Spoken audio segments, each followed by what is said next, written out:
Assalamualaikum warahmatullahi wabarakatuh. Halo teman-teman semua. Selamat datang di podcast UKM Iksan Bercerita bersama UKM Iksan Untider. Jadi podcast ini hadir untuk berbagi cerita, berbagi pengalaman, dan juga mengenalkan mengenai UKM Iksan lebih jauh lagi kepada mahasiswa, khususnya mahasiswa baru Universitas Tidar. Kenalin, aku Adinda Anastasia yang akan menjadi host yang menemani podcast kali ini. Nah, di podcast kali ini kita akan mengangkat tema Iksan Bercerita dari anggota menjadi keluarga. Oke, di episode pertama kali ini kita akan membahas mengenai perjalanan dari anggota menjadi fungsionalis. Dan tentunya sudah hadir bersama kita nih narasumber yang luar biasa, Masya Allah, Ketua Umum UKM Iksan periode 2026, yaitu Mas Rizky. Halo Mas. Halo juga. Apa kabar Mas? Alhamdulillah baik. Alhamdulillah. Oke, mungkin kita bisa langsung mulai aja ya Mas. Oke, guys. Oke. Jadi Mas Rizky ini pertama kali join UKM Iksan dari tahun berapa nih Mas? Dari tahun 2023. Oh, jadi masuk langsung join UKM Iksan ya Mas? Oh. Ya itu, saya langsung tertarik di UKM Iksan ini. Oh, awal tahunya dari mana Mas? Kok tahu ada UKM Iksan ini di Untider? Awal tahu dari waktu PKKMB, kan itu ada semua ormawa dan satu persatu untuk menilai isinya ormawanya apa saja. Dan saya langsung tertarik ke Iksannya. Kalau boleh tahu apa nih yang membuat Mas Rizky itu tertarik ke UKM Iksan Untider? Ya, saya tertarik karena saya ingin mengembangkan bakat di kaligrafi saya. Sebenarnya dulu kan sempat belajar kaligrafi, tapi masih dasar-dasarnya aja. Jadi saya masuk ke Iksan untuk belajar kaligrafi lebih dalam. Masya Allah. Ketika Mas Rizky udah tahu ada UKM Iksan Untider dan ingin bergabung, apa sih ekspektasi Mas Rizky ketika bergabung di UKM ini? Ekspektasinya ya sebelum join itu nantinya dapat teman baru, dapat relasi banyak, terus kenal UKM apa organisasi di kampus gitu. Jadi setelah awal jadi mahasiswa baru, setelah pengenalan di PKKMB itu pasti ada ini ya Mas, ada pendaftaran jadi anggota gitu. Iya. Itu rangkaiannya gimana Mas? Setelah daftar langsung kegiatan kah atau langsung latihan kah? Nah, jadi dulu gini, kita waktu daftar itu ada namanya Mangan sama Trik 1. Nah, itu tuh serangkaian acara di mana anggota UKM Iksan itu dipilih. Setiap divisi kan ada 5 keterampilan. Ada rebana, kaligrafi, tilawah tartil, tahfidz, dan KTIA, karya tulis ilmiah Al-Quran gitu. Jadi waktu itu disuruh milih nih, pas waktu divisi 1, pendidikan seni religi 1 itu milih dari divisi tersebut mau apa, dikenalkan tiap divisinya itu memperkenalkan diri gitu. Dari fungsionalis memperkenalkan ke anggotanya, mau masuk yang mana nih, ditawarin gitu. Jadi saya tertarik di kaligrafi ya, karena itu suka seni aja. Kalau boleh tahu, kalau diksi tadi kan pendidikan seni religi. Nah, dan mangan itu apa sih?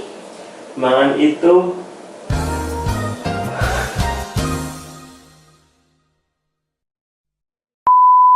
A few moments later.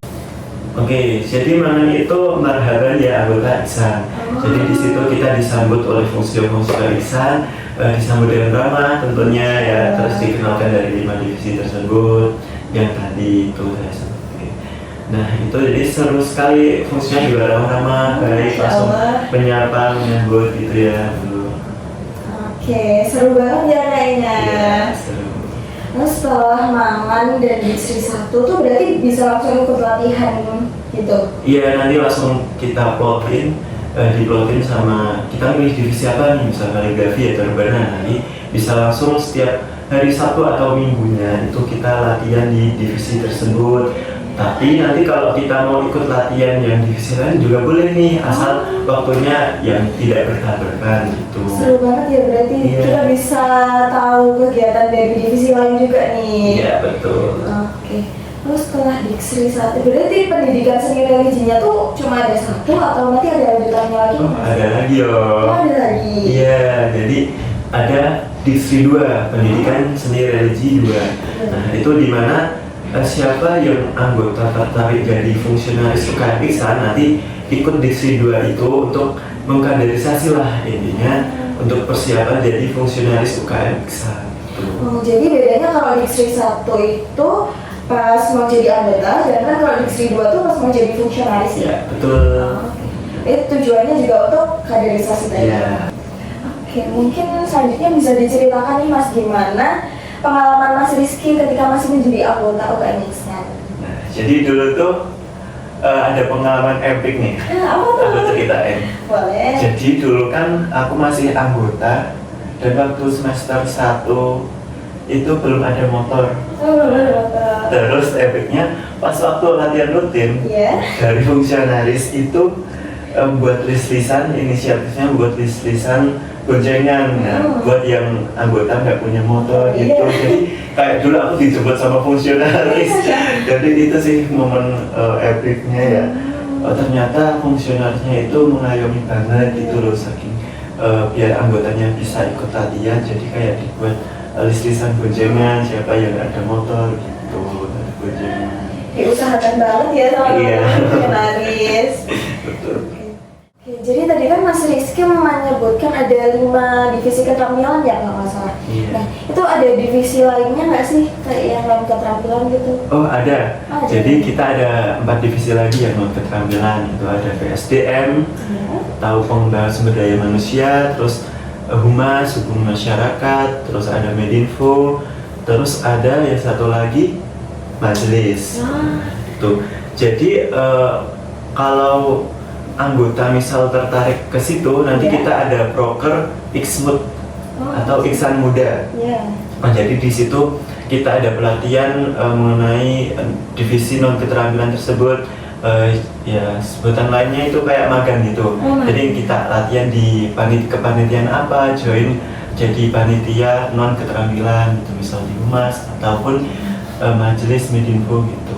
Oh, berarti kalau masih jadi anggota tuh tetap berkesempatan buat jadi panitia di kegiatan-kegiatan Iksan gitu ya Mas? Iya, boleh banget. Jadi kayak nanti ada opreknya atau ada yang bisa diajak join langsung gitu biasanya. Masya Allah. Oke Mas, kalau misalnya kan kita udah jadi anggota UKM Iksan, kalau kita tertarik pengen jadi fungsionarisnya tuh gimana sih? Nah, jadi itu kan kalau anggota mau ikut fungsionaris ada nanti kita adakan musyawarah tahunan dulu. Nanti di situ ada sidang-sidang dari evaluasi proker selama 1 tahun tersebut sama pemilihan ketua Iksan yang baru, ketua umum Iksan yang baru gitu. Jadi nanti setelah itu ketua dipilih, nanti ada pembentukan fungsionaris, ada oprek fungsionaris juga. Dan di situ kalau mau join tertarik, anggota yang tertarik bisa daftar lewat Google Form gitu. Iya, terus nanti kita seleksi mau yang mana. Jadi kalau nanti anggota itu jadi fungsionaris, yang pertama boleh di divisi sekretaris divisi atau staf divisi gitu, divisi keterampilan maupun non keterampilan. Nah, jadi kalau dari anggota mau jadi fungsionaris itu syaratnya gimana sih Mas? Syaratnya nanti ikut ke Diksi 1, terus ikut Diksi 2. Nanti setelah itu kita ada pembukaan Google Form Ya. untuk daftar. Disitulah ada mengumpulkan berkas, terus lanjut ke tahap wawancara gitu. Oh, jadi wawancaranya itu nanti gimana tuh Mas? Wawancaranya nanti biasanya ditanyain sama ketua divisi, terus kita tanyain kepada komitmennya seperti apa gitu. Gitu. Berarti nanti setelah wawancara langsung pengumuman gitu ya? Iya, nanti Yang pengumuman siapa yang terima gitu. Masya Allah. Oke, jadi berarti tadi ketika awal masuk jadi anggota itu nanti ikut setelah mendaftar UKM Iksan, lalu mengikuti kegiatan mangan dan Diksi 1. Iya. Lalu selanjutnya ada Diksi 2 juga untuk sudah menjadi fungsionaris. Lalu nanti ada pembukaan open recruitment buat fungsionarisnya itu ya Mas? Iya betul. Oke. Nanti kalau bahasa anggota, ya itu membuat pembukaan buat fungsionaris di sekretaris divisi maupun staf divisi. Kalau mau jadi ketua divisi itu harus lanjut ke tahap fungsionaris kedua. Jadi kayak kita itu ada tahap fungsionaris periode pertama sama periode kedua untuk jadi pengurus inti atau jadi ketua divisinya gitu. Oh, berarti harus 2 periode ya Mas? Iya dong. Oke. Tapi di Iksan itu seru. Ya, seru aja. Jadi Iya. enjoy ini. Iya. Betul. Mungkin ada nggak pesan dari Mas Rizky nih sebagai keluarga UKM Iksan buat teman-teman yang mungkin pengen daftar UKM Iksan nih? Oke, pesannya join Iksan itu sangat menyenangkan. Jadi saya lanjut 2 periode karena saya udah nyaman gitu di Iksan. Jadi kayak di Iksan itu sebuah tempatnya pulang bagi saya, tempat keluarga bagi saya. Jadi semuanya orang-orang di Iksan itu juga enak. Terus ada alumni dari UKM Iksan juga masih mengayomi gitu. Jadi saya merasa sangat banyak temen gitu. Masya Allah. Jadi kan tadi Mas Rizky juga bilang di awal kalau join UKM Iksan tuh karena pengen mendapat teman baru, tadi ekspektasinya mendapat teman baru, terus mengasah skill. Nah itu udah tercapai belum nih Mas ketika Mas Rizky menjadi anggota UKM Iksan? Ya alhamdulillah udah. Alhamdulillah. Udah dan saya senang gitu ya. Kalau skillnya ya masih perlu ditingkatkan lagi kayak. Kan pelan-pelan belajar pelan-pelan. Iya. Berarti pada intinya sesuai ekspektasi ya, Iya, tidak betul. mengecewakan. Ya. Oke, jadi makin tertarik nih buat join UKM Iksan. Iya. Ternyata perjalanan dari anggota sampai jadi fungsionaris di UKM Iksan Untidar itu prosesnya panjang dan juga penuh pembelajaran ya Mas. Iya, betul. Terima kasih buat Mas Rizky nih udah mau berbagi cerita hari ini perjalanan dari anggota sampai jadi fungsionaris. Dan tentunya kita nanti ada episode kedua nih Mas. Di episode kedua ini kita akan membahas perjalanan dari fungsionaris menjadi keluarga di UKM Iksan Untidar.